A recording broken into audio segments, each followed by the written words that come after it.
Olá, meu nome é Gustavo Meirelles, eu sou médico radiologista, empreendedor na área de saúde e presidente do conselho da IDR, Inteligência Diagnóstica Remota. Este é mais um episódio do ExpertCast, que é um podcast focado em inovação em saúde, com apoio da Agfa. Em cada episódio, recebo convidados que são especialistas em temas relacionados à inovação, principalmente na saúde. A ideia é te deixar por dentro do que há de mais atual em novas tecnologias no setor e das novidades que estão vindo por aí. Na primeira parte do nosso episódio, tivemos o prazer de discutir o papel das inovações na promoção do acesso à saúde no Brasil, com a presença da Tabata Amaral, deputada federal e pré-candidata à prefeitura da cidade de São Paulo, e do Anthony Yeager, fundador e CEO da Neuralmed, startup brasileira que utiliza inteligência artificial e dados para melhorar o cuidado aos pacientes. Para continuarmos a nossa conversa sobre esse tema tão relevante, eu tenho o prazer de receber novamente a Tabata e o Anthony. Eu vou quebrar o protocolo e vou passar aqui para a Tabata a palavra, para ela agora ficar no papel de entrevistadora. Eu cheguei aqui e falei, Gustavo, eu tenho uma pergunta pra vocês, eu posso fazer? Ele falou, pode. E eu falei, quer saber qual que é ele? Não. Mas não, eu falei que não era difícil, não. A gente tá muito nessa provocação de repensar as coisas de um jeito diferente. Também não adianta de nada eu ter 30 anos, ter esse baita time e querer fazer tudo como sempre foi feito. Eu queria ouvir vocês dois. Se vocês fossem secretários da saúde aqui do município de São Paulo, qual é a primeira providência que vocês tomariam? Falei que não era difícil? Não, olha, é só, tão só o maior problema. É tão fácil que eu vou deixar o Anthony começar. Muito gentil da sua parte como host como aqui. Anfitrião. Exato, como anfitrião. Você imagina uma resposta de algo que é factível ou algo utópico? Talvez algum lugar no meio dos dois, pra gente ir atrás e fazer acontecer. Eu acho que a primeira coisa é as pessoas entenderem, né? Tem esse preconceito, né? Então, a gente tentar encontrar alguma campanha de incentivar as pessoas a procurarem a saúde pública municipal. Porque é ali que vai realmente ter a questão da atenção primária. E eu acho que o melhor jeito de fazer isso, e aí eu vou puxar a sardinha porque eu gosto de fazer, porque eu tô me dedicando a fazer há anos, é achar alguma forma com que todas as bases de dados do município sejam abertas a sistemas de tecnologia, sejam alguma delas, para ganhar essa confiança dessa forma. Então, se em vez de a gente falar assim, passar uma propaganda na TV, não, venha depender da prefeitura que a gente cuida de você. Eu falo assim, legal, já vem mais uma promessa. Mas vier diferente, vier, olha, já sabemos o seu histórico, porque a gente tem acesso. O acesso está lá. Toda vez que você foi em algum prontuário, algum médico, alguma clínica, alguma coisa do estado, eles escreveram alguma coisa. Mas tem 10 sistemas, 20 sistemas. É aquilo que eu falei no começo. No fim é tudo texto, é tudo dado. E hoje é mais barato digerido. e rápido pra gente juntar tudo isso, né? Super acessível. Eu acho que essa seria a primeira coisa que eu ia fazer. Eu ia criar uma campanha de conscientização da população, não falando, vem, confia em mim.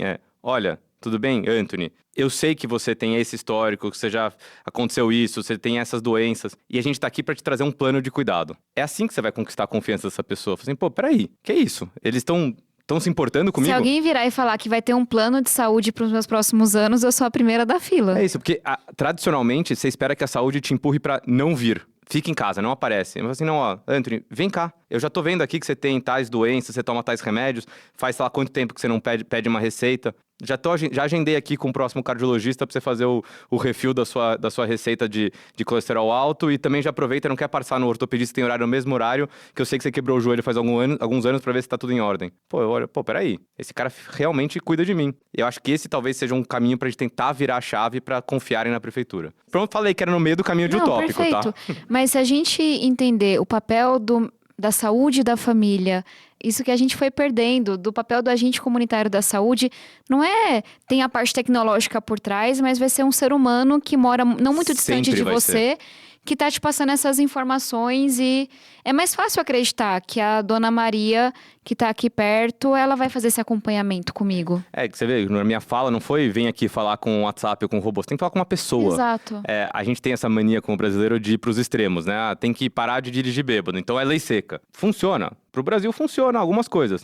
Mas não precisa ser só extremos. Tá vindo tecnologia, então vai acabar os médicos. Nada disso. Vamos botar um médico junto com isso, mas na hora de cuidar, é humano para humano, não tem jeito. É ganhar tempo pro médico poder ser médico e não um minerador de dado, procurador de prontuário. Coitada da enfermeira ficar folhando 15 mil páginas. Não, a enfermeira cuida de pessoas. Médicos cuidam de pessoas. Concordo. E você, Gustavo? Agora é sua vez. É a minha vez. Você achou que ia ser mais fácil jogar pra mim? A gente já tirou um pedaço da frente aqui agora. Já, e sobrou bem. Tem muita coisa que eu posso falar ainda, né? Precisa saber se eu vou falar certo aqui. Mas eu quis fazer o papel de amigo da onça. Tá vendo que o Anthony foi tão bem. E eu acho que a sua solução tá longe de ser utópica, né? Ela é Eu bem também acho. pé no chão. E eu vejo, aproveitando o que você falou, e assim, não poderia concordar mais, e com o que a Tabata tinha dito antes, até quando a gente falou da corrida de rua. É interessante mesmo, toda a corrida de rua que tem em São Paulo, algumas poucas são no centro histórico, que eu acho bem bacanas, mas muitas são no mesmo circuitinho. Marginal, de novo a gente Marginal Marginal Pinheiros, Pinheiro, sai do Parque do Povo, Ibirapuera. o que é ótimo, legal. Mas assim, enquanto a gente não envolve a cidade como um todo, ficam 2 São Paulos. Exato. E eu vejo que para a saúde, algumas outras ideias poderiam funcionar muito bem. Primeiro, é um investimento grande em prevenção primária. E eu entendo que parcerias público-privadas, que durante muito tempo foram quase um palavrão, né? Fala, vou envolver o setor Mas privado. são fundamentais na saúde. São A saúde não fundamentais. se sustenta hoje sem parceria com o privado, sem as OS. Então nós temos inúmeras startups, a gente tem um exemplo de uma delas aqui, que estão trabalhando muito bem com tecnologia na saúde. E que poderão ajudar demais o Sistema Único com análise de dados, com gestão de saúde populacional, com medidas de engajamento de pacientes. É trazer isso que o Anthony disse, de falar assim, olha, você vai no serviço de saúde não é porque você está doente. Você vai lá, tem que ser quase algo, eu diria, prazeroso. Então, vou abrir a escola à noite, eu vou ter alguma atividade social, esportiva no final de semana, eu vou envolver saúde. Então, tem alguém ali passando orientações, tem alguém ali olhando a atenção primária e tem, por que não ter, por exemplo, um aplicativo onde as pessoas consigam controlar a sua saúde? Eu me lembro de uma iniciativa, um tempo atrás, até de um amigo de Recife, que teve aqui no 2º episódio, o Bruno Aracati, que era o Colab. E o Colab era o seguinte, você mora na periferia, o que é muito comum, né? Eu estou lá, faltou luz porque caiu uma árvore e rompeu um fio. Imagina o tempo para chegar na agência prestadora de serviço. Então, o Colab era um aplicativo de colaboração em que, eu, Gustavo, moro ali, eu vi, nossa, tem uma árvore, eu tiro uma foto e enviar. Isso cai para a Tabata, que está cuidando daquilo. Então, nós estamos usando tecnologia, quase aqui um WhatsApp-like. Nossa, caiu uma árvore, onde é que foi? Ele marcou aqui. Eu vou mandar a equipe e manda para o Anthony. Pronto, já está sabendo. Imagina o caminho comum, que eu vou pegar o telefone, eu caio na central. Então, é envolver a população também como um agente que vai ajudar a mudar o que sempre foi assim. Perfeito. E eu tenho muito orgulho de ser uma das autoras do Marco Legal das Startups. E essa é uma possibilidade que o Marco Legal ampliou, que é a gente virar para as startups e falar, inovação, tá aqui os problemas, apresentem as soluções. E aí sair desse modelo também antigo que a gente tem. Tá tendo 5 bilhões de obras emergenciais, é pior do que até seguir a licitação com transparência. Mas também fazer esses convites para as startups resolverem esses problemas que a gente estava listando. Porque, de novo, a gente é muito ruim como público de desenhar bons contratos, fazer a regulação, fazer a fiscalização. Mas a gente aprendendo a fazer isso melhor, o privado e o mundo da inovação podem ajudar muito o público, porque são mais rápidos, mais ligeiros, estão mais antenados ao que está acontecendo. Então, essa é uma aposta que eu tenho, porque a gente vai precisar de muita solução tecnológica. E eu acho que a gente tem que aproveitar que existe o Marco Legal das Startups, que a gente tem hoje mais liberdade legal, burocrática para fazer isso e trazer toda a sociedade para resolver os problemas com a gente. Maravilhoso. E não só isso, não só startups, como a gente tem talentos inacreditáveis. A gente tem engenheiros e pessoas, cientistas de dados, incríveis. Então, esses desafios não precisam ser só trazer uma startup como o Neuralmed. Trazer pessoas que estão ali no mundo, na educação, nas grandes universidades, e trazer esse dilema de volta, porque é um problema de todos. Você que estudou fora viu o quanto o educacional e o privado colaboram. E isso acontece muito pouco no Brasil. A gente é visto como inimigos da instituição de ensino. Eu estava numa reunião com o reitor, a vice-reitora, os pró-reitores da USP, e a gente se perguntando por que São Paulo não tem um parque tecnológico. Você pega, até assim, territorialmente, toda a região em torno da Faculdade de Medicina da USP. É uma região pujante, é a maior concentração de quem atua nessa área de tecnologia e saúde da cidade. Mas assim, geração espontânea. Você perguntar o que o público está fazendo, atrapalhando. Não tem isso mapeado, não articula bem tudo que a gente pode ter de crédito federal, estadual, municipal, e essa conversa não está acontecendo de um jeito formal, entre universidade, sociedade e setor privado. Então foi o tema da reunião de ontem, e eu acho que um dos talentos vocacionais da nossa cidade, para além da questão, tem vários, né? Da moda, de um parque industrial automobilístico que a gente tem ali na Zona Leste, para além do potencial na área de tecnologia, essa questão de tecnologia e saúde, a gente é vocacionado, os melhores hospitais, as melhores startups, os melhores profissionais estão aqui. Por que é que essa conversa não está acontecendo de um jeito mais acelerado? E eu acho que também falta um pouco de visibilidade. Quando eu conto para as pessoas que a gente tem clientes hoje que são hospitais públicos, que a gente tem contratos com OS que contrataram a gente, o pessoal olha assim, não, mas como assim? Eu nunca imaginei. Eu imaginava que, assim, você vê as matérias assim, o Einstein tá usando tecnologias. Sim, você espera que o Einstein, como um dos hospitais referências do mundo, use isso. E o Einstein tá hoje em Paraisópolis, no Santa Catarina, fazendo um trabalho belíssimo. Exatamente. Então, essa parceria, ela tem que existir, não só pelas OS, mas é um caminho, um corta-caminho, talvez, para as tecnologias mostrarem seu valor, porque esse é o melhor jeito. Olha aqui, ó. Já rodamos no Hospital XYZ, economizamos tanto de tempo, tanto de atendimento, aumentamos atendimentos, aumentamos verba no bolso do governo, porque conseguiu tratar mais com menos. E de lá usar isso para... Aí sim, vamos desenhar um edital, vamos fazer um projeto maior. Mas aproveitar que a gente tem esse modelo aqui em São Paulo e mostrar a que viemos, né, como tecnologia. Perfeito. Olha, infelizmente, Tabata vai ter que sair, está numa agenda super atribulada, e agradeço muito, Tabata, estar aqui com a gente, poder dedicar esse tempo para os nossos ouvintes, para esse papo comigo e com o Anthony. Eu deixo só você fazer uma mensagem final aqui para poder se despedir de quem está nos ouvindo.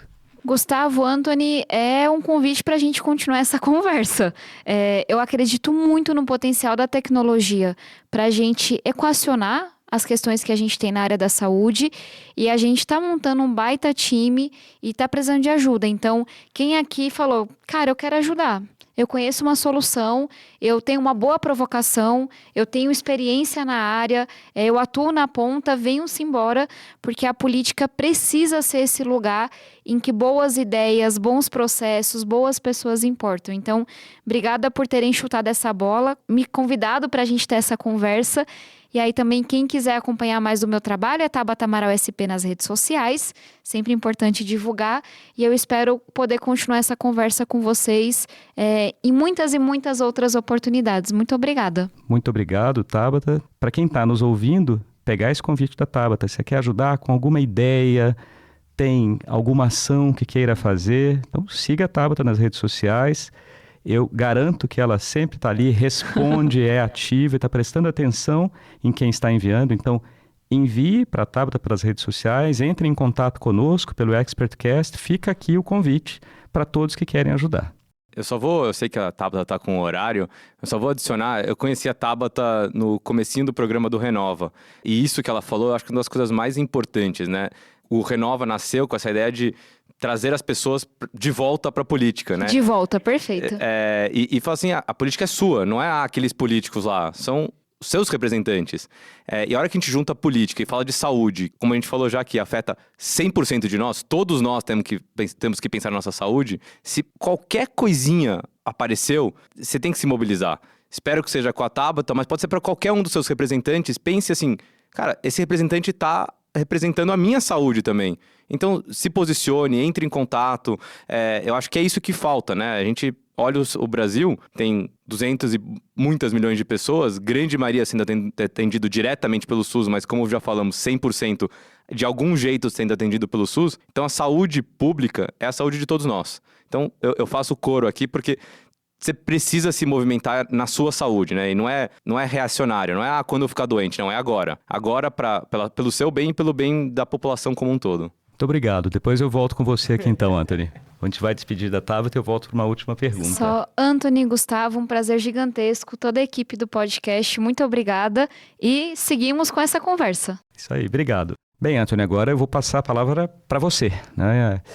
Queria saber de você, olhando daqui para frente, como é que você enxerga o papel da tecnologia e as principais tendências, perspectivas futuras para ampliar o acesso à saúde no Brasil, utilizando inovação? Acho que isso é uma ótima pergunta, né? Mas se eu tivesse que escolher uma coisa, a coisa mais importante, eu acho que a gente está num momento incrível da tecnologia realmente estar no dia a dia das pessoas, né? Muito se falou de inteligência artificial por décadas. E nos últimos 6 meses, todo mundo sabe, já usou, já testou, já fez alguma coisa. Deixou de ser aquela mágica, aquele monstro de 7 cabeças, aquela coisa que, talvez um dia lá na frente, ou eu vi no filme que domina o mundo. Não, virou uma coisa palpável e aqui no nosso dia a dia. Então, acho que a maior tendência é a gente ver a tecnologia sendo usada 100% do tempo ao lado dos profissionais de saúde, sejam médicos, sejam enfermeiros, sejam qualquer um. Isso, talvez, acho que até no curto prazo. Eu acho que no médio prazo, a gente vai ver essa habilidade da tecnologia ajudar a entender, a digerir dado, a adicionar antecipação de tratamento e prevenção, empoderar os pacientes. E acho que isso que talvez seja uma mistura de, talvez, a minha visão de tendência, a minha visão de sonho, é que os pacientes começam a entender que nós, como pacientes, e eu me incluo nisso, porque todos nós somos pacientes do sistema de saúde, nós que temos o poder e a necessidade de cuidar da nossa própria saúde, né? Do mesmo jeito que estávamos falando da saúde pública empurrar de volta para o paciente a responsabilidade, mas alguma hora o paciente tem que assumir essa responsabilidade e entender que nós que cuidamos da nossa saúde, né? Se a gente viu que a gente é pré-diabético, não adianta comer um bis a menos à noite e tá tudo resolvido. A gente tem que ativamente cuidar da nossa saúde. É um investimento que fazemos. Mas para isso precisa entender, precisa ter acesso à informação e precisa ter controle dos nossos próprios dados. Então acho que essas são as minhas visões de curto, médio e talvez longo prazo, que é quando realmente assim, o prontuário do hospital deixar de ser o prontuário do hospital, virar o prontuário do paciente. Tanto faz qual hospital eu vou. Eu sou eu. Eu tô passeando pelos hospitais, pelas clínicas.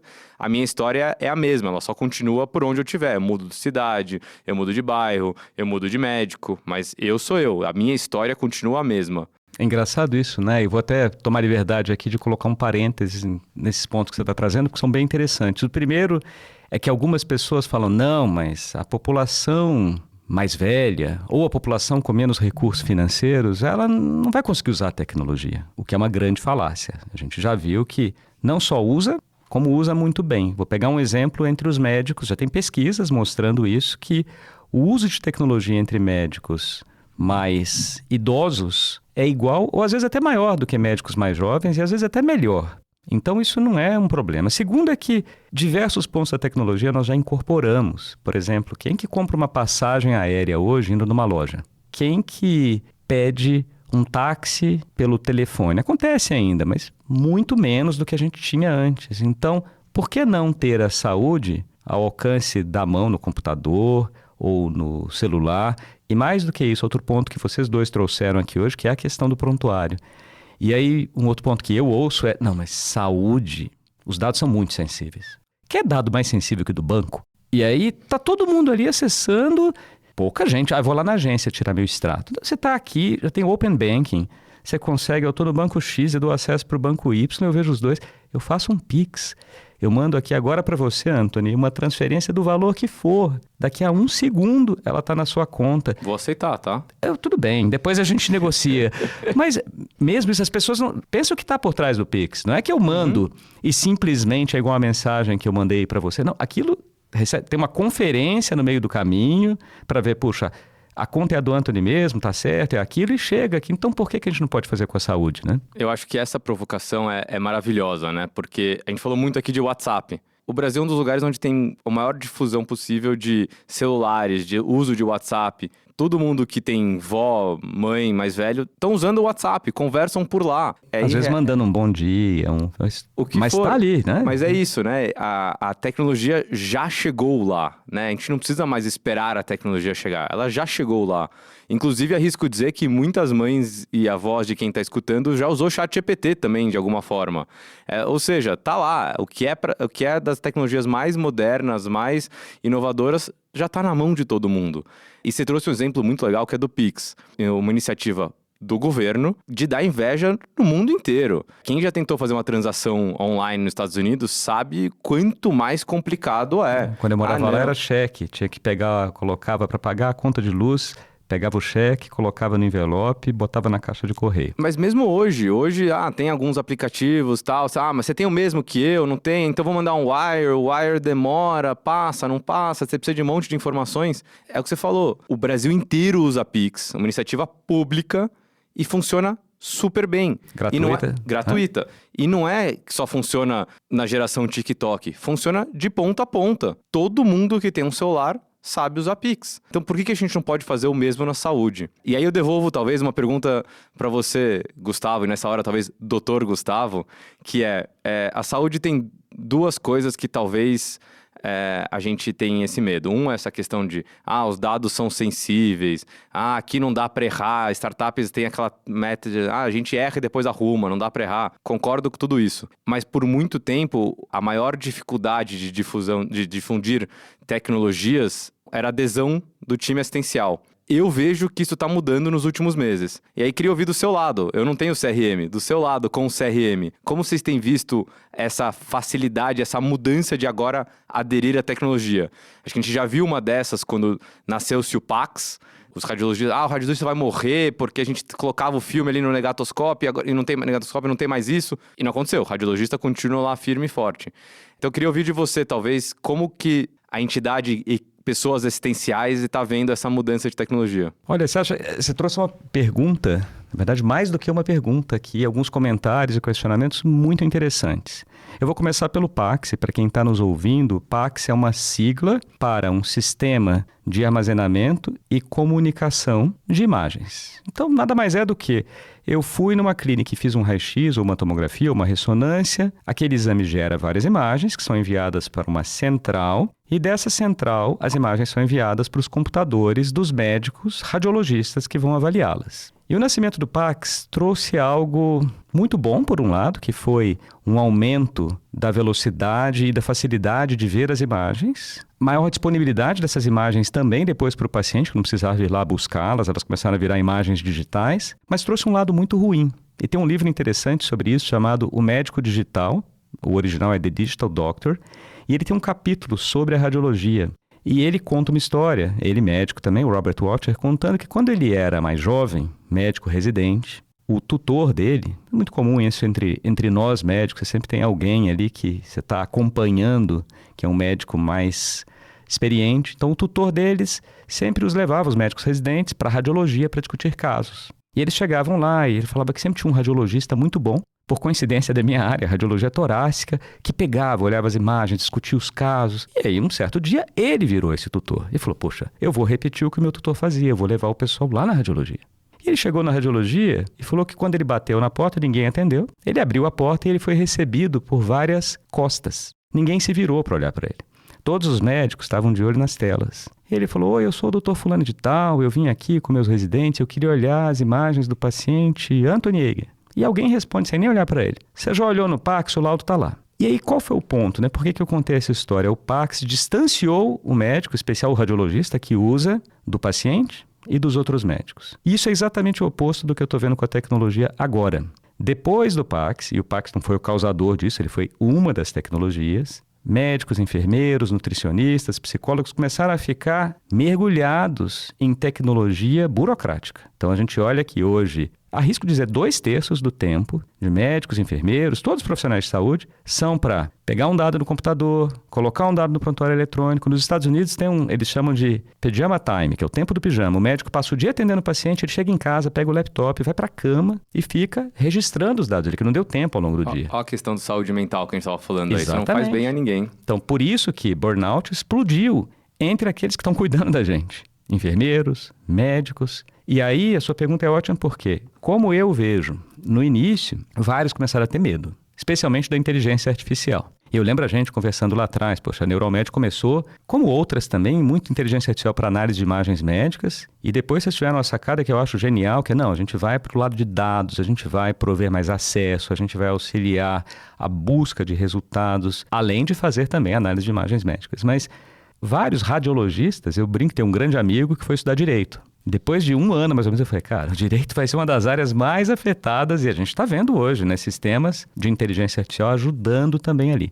Então, o que eu vejo é que hoje não tem esse medo, pelo contrário, os profissionais de saúde estão vendo a tecnologia como uma grande aliada, que a gente chama de copiloto, para poder tirar essa tarefa burocrática e para eles poderem se dedicar aos pacientes. Parece chavão, porque todo mundo fala, o médico vai ficar mais com o paciente. Não é. É fato, porque a gente precisa tirar essa burocracia, passar isso para a máquina, que ela faz isso muito bem, e deixar os seres humanos para o que você falou muito bem, a Tabata falou muito bem aqui, ajudar pacientes a conseguirem tomar conta da saúde deles. E a gente é uma empresa de dados, né? E a gente está aqui falando sobre dados, Tabata, cientista, a gente mede tudo. E um dos nossos primeiros clientes, a equipe de enfermagem que fazia o cuidado coordenado da atenção primária dos pacientes, gastavam 60% do tempo procurando dado e não cuidando de pacientes. Literalmente mais da metade do tempo delas. Quase esse terço que você falou. Pois esses é. 2 terços que você falou. E mais do que procurar, né, Ele procurava, achava. E depois que achava, aquilo era perdido. Isso. E aí procura em 4, 5, 6, 7 sistemas diferentes.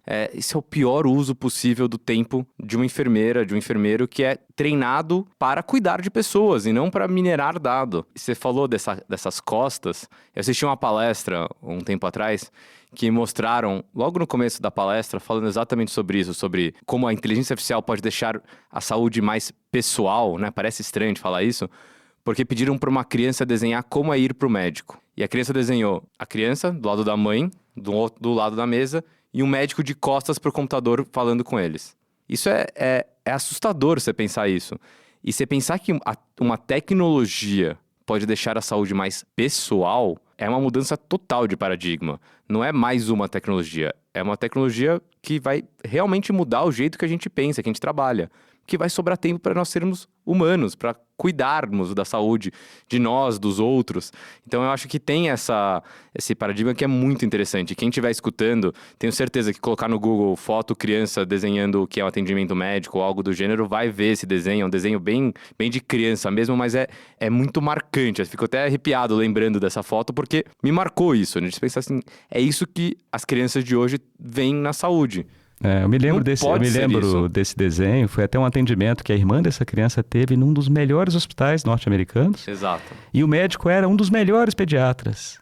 Mas assim, estava lá mergulhado no computador. Foi publicado depois na JAMA, que é uma revista médica de alto impacto.